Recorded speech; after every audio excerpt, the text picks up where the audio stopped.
Yes. Now let's start off to some good news, and this is about women winning. Well, what can we say? Is that the national women's soccer team Harambee Starlets qualified for the second round of the 2026 Women's Africa Cup of Nations qualifiers after beating Tunisia 1-0 during the first round return leg encounter played yesterday in Sousse, Tunisia. Kenya scored the lone goal through Teresa Engesha in the 3rd minute, and Tunisia's effort of finding an equalizer amounted to none and missed 2 penalty kicks in each half. Harambee Starlets goalkeeper Lilian Awor, who plies her trade in Romania, was a player of the match after saving the 2 penalties to keep Kenya in the game. Kenya and Tunisia had battled to a barren draw during the first leg that was played last Friday at the Ulinzi complex in Nairobi. Following the win, the Starlets will now face Gambia in the final round of the 2026 Women's Africa Cup of Nations qualifiers to be held on the 20th of October 2025. Kenya is bidding to return to the continental showpiece for the first time since making their debut in the 2016 edition.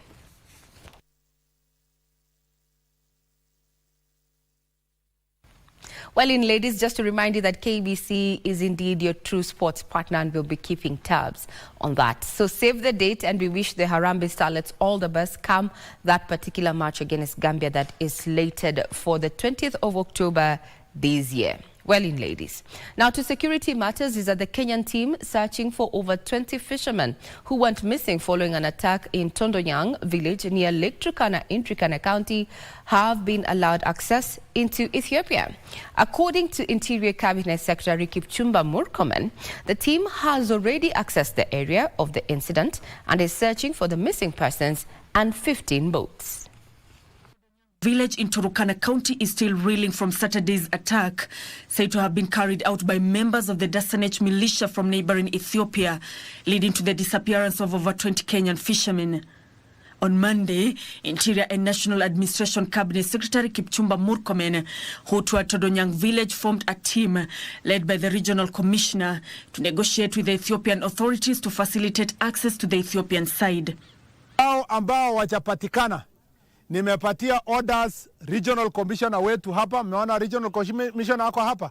Tumekuja na yeye anatengeneza team kutoka kesho wakiongozwa na county commissioner, wataenda kuingia pale kuongea na ile serikali ya upande ule mpaka tukubaliane watu wetu ambao wamepotea wapatikane. According to the cabinet secretary, diplomatic discussions in Nairobi between Kenyan and Ethiopian officials bore fruit on Tuesday evening, allowing the Kenyan team to search for the missing persons.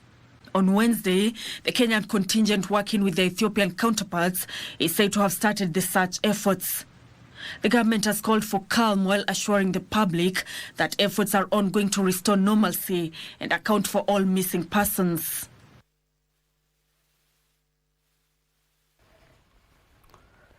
And our team is keeping tabs on the developments in regard to that search, rescue and retrieval exercise.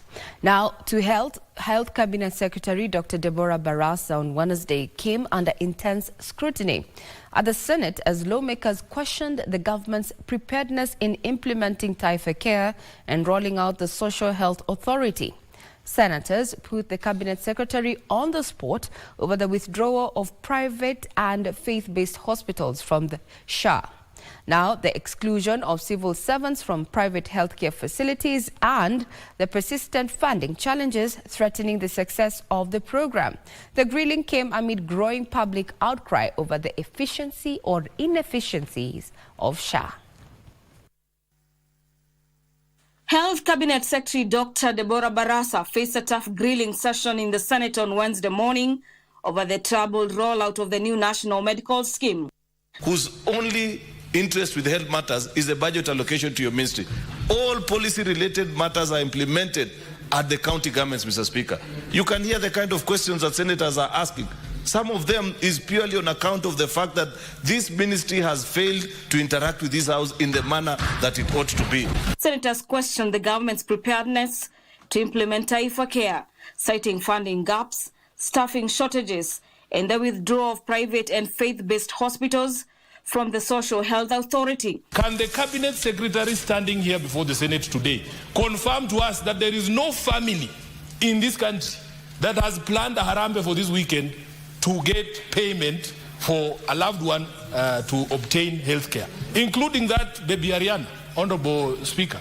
Just go on record and say that as a country we were not ready for the rollout of UHC. You cannot tell the sick nation that you are putting money to build hospitals, you're looking to recruit staff. That should have happened before you rolled out UHC. So just go on record, be clear on that. Kitui Senator Enoch Kwambua led the onslaught, accusing the government of rushing the universal healthcare coverage program without proper infrastructure and personnel.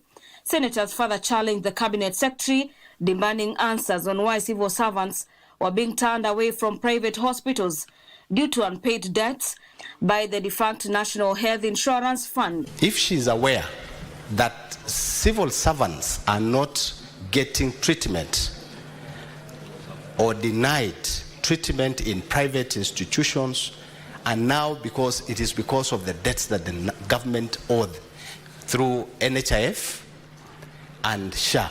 When we were closing down on NHIF to go to UHC, we had X number of facilities. At the time of rolling out, we had increased the number from X to X plus 1,000.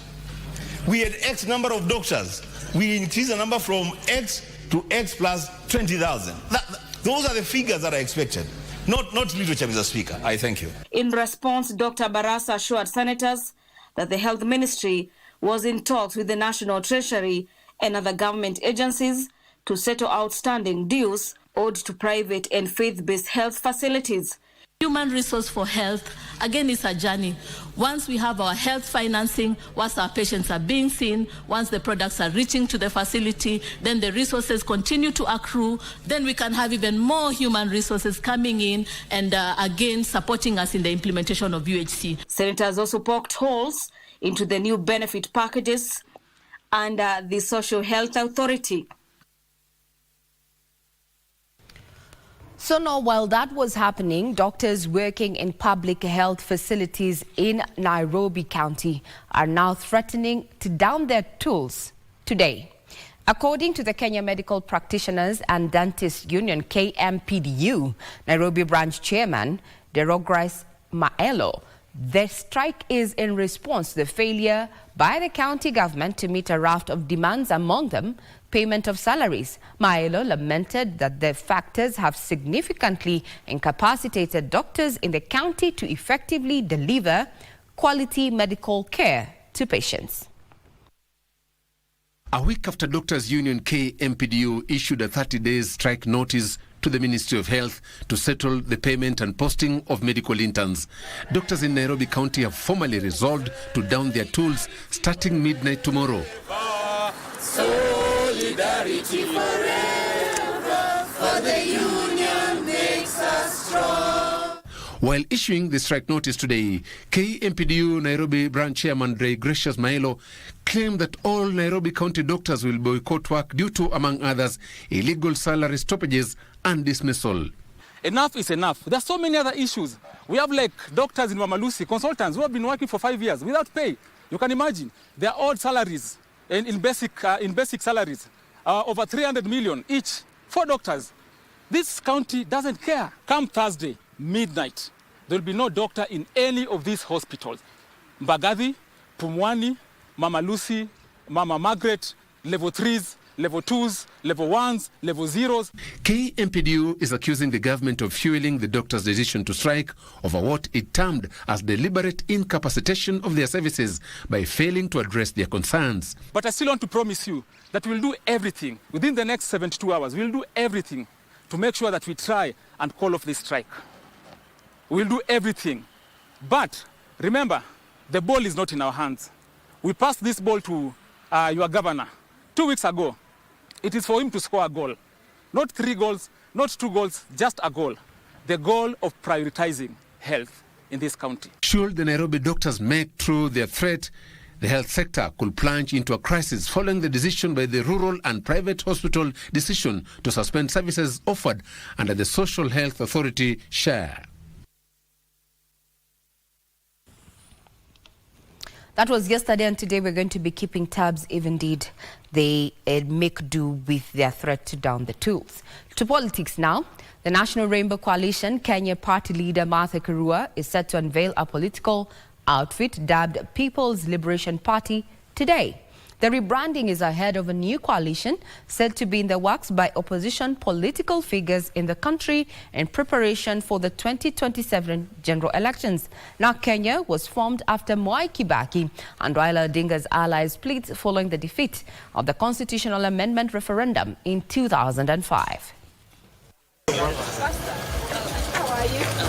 The political landscape and realignments now appear to be slowly taking shape as new parties are said to be in the offing while others begin to emerge. In a statement, Martha Karua on Wednesday announced plans to drop National Rainbow Coalition Kenya and unveil People's Liberation Party ahead of the 2027 polls. Kwa mujibu wa sheria, mila na desturi za Jamhuri ya Kenya. Now Kenya goes way back to 2005 when it split from the initial National Rainbow Coalition after President Mwai Kibaki-led government was defeated in the referendum to amend the constitution. Appealing to each one of you to get involved on this campaign, on the process of electing leadership in Kenya, from the ward representative to the CEO of this corporation called Kenya, which is the position I seek from you as fellow compatriots. It then became Karua's political vehicle in the 2013 presidential election, where she lost to President Uhuru Kenyatta's TNA. Wakenya oye! Wakenya oye! Now Kenya was again instrumental in the 2022 elections when Karua penned an agreement with the Azimio coalition to become Raila Odinga's running mate in their defeated quest for the country's top job against William Ruto. The selection of a running mate and a deputy president designate is one of the most important decisions a presidential candidate has to make. Hello? Unveiling the new party registered at the office of the Registrar of Political Parties in March 2025, Karua is yet again keen to be at the center stage of a stab at the presidency in 2027. Wiper's Kalonzo Musyoka is among the political figures expected to grace the event. And that particular date happens to be today, and we'll be keeping tabs on that. It seems that we indeed have quite the busy entry here on KBC Channel 1 just to ensure that you get updated on what is happening locally as well as across borders. To the courts, where the Court of Appeal has set Friday the 21st of March 2025 as the date on which to deliver a ruling on whether to stay the High Court's decision declaring Azimio la Umoja One Kenya coalition as a majority party in the National Assembly. This is after the National Assembly Speaker Moses Wetangula, through lawyer Elisha Ngoya, urged the court to suspend the decision rendered early this month. National Assembly Speaker Moses Wetangula, through lawyer Elisha Ongoya, urged the court to suspend the decision, citing parliamentary confusion and concerns over post-election coalitions altering the Independent Electoral and Boundaries Commission declaration. However, Azimio la Umoja One Kenya coalition's lawyer Kibe Mungai opposed the stay, arguing that Wetangula was in contempt of court and that granting the application will amount to judicial immunity. The Court of Appeal will rule on March 21st on whether to suspend the High Court's decision declaring Azimio as the majority party. Speaker Moses Wetangula argues for a stay, while Azimio lawyers opposes it, citing contempt of court. Separately, former Migori Governor Okoth Obado has been directed to defend himself against murder charges in the killing of his university student Sharon Otieno. Trial Judge Justice Cecilia Githua ruled that Obado has a case to answer and set the defense hearing from Wednesday 23rd to Friday 25th April 2025. He is represented by Senior Counsel Kioko Kilukumi and Roger Sagana.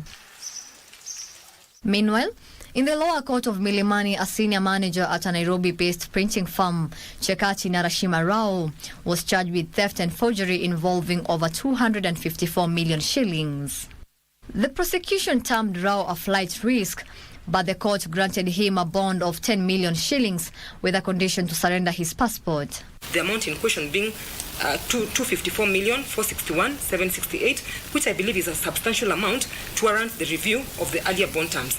This being said, the accused person's bond terms are hereby reviewed to the effect that the accused person is granted a bond of 10 million with a similar surety of the same amount, or a cash bill of 3 million with 2 Kenyan sureties to give a personal recognizance of a similar amount.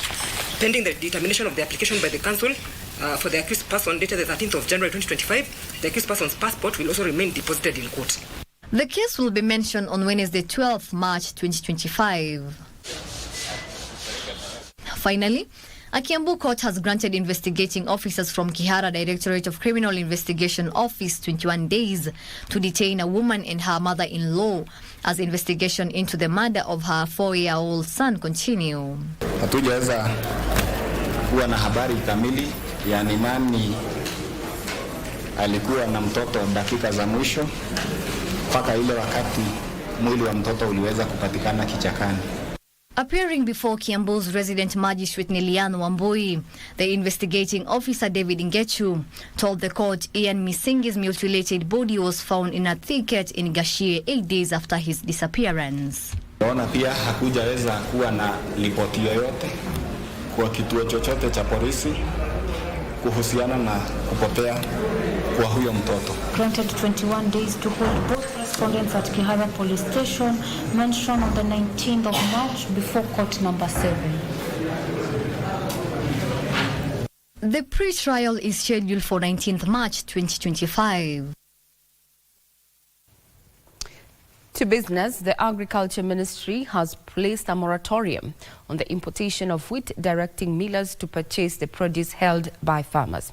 Cabinet Secretary Mutahi Kagwe says there are 400,000 bags of wheat held by farmers and that government will only lift the moratorium to cater for the deficit. Millers will buy what wheat set at 5,300 shillings per bag. In demonstrations by farmers in Narok, Nakuru, Uasin Gishu and Timau over the poor prices paid by millers. Leaders from wheat-growing regions have been agitating for better wheat prices as prices plummet due to a market glut. Ni lazima hiyo ngano inunuliwe within 1 week. Wale millers ambayo wanalete ngano pali pengine wawachane na hiyo ngano mpaka kwanza wanunue ngano ambayo tayari tuko nayo kwa maso yetu. Na hiyo tayari tumekubaliana nao within 1 week. Hiyo ngano yote itolewe bila kuchelewa kwa sababu mvua ndio hii na wakulima wetu wengi wanao hawana pahali ya kuweka hiyo ngano. After a meeting with millers and farmers, Agriculture Cabinet Secretary Mutahi Kagwe has directed millers to mop up all wheat held by local farmers before importing additional grain to fill the deficit. Millers will purchase wheat from farmers at a minimum price of 5,300 shillings for grade 1 and 5,200 shillings for grade 2. Kagwe says farmers are currently holding 400,000 bags of wheat, and the Agriculture and Food Authority will release C60 import licenses for the 21 millers under the Cereal Millers Association once all the bags are purchased.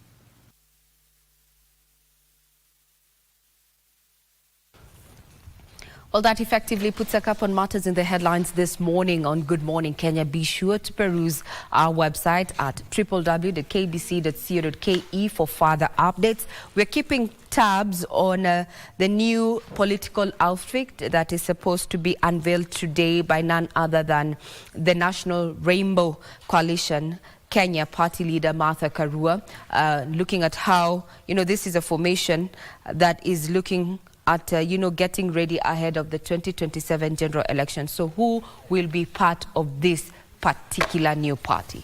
All eyes are on Martha Karua today as she unveils that new political outfit. I'm Regina Manyara. Have a pleasant day ahead.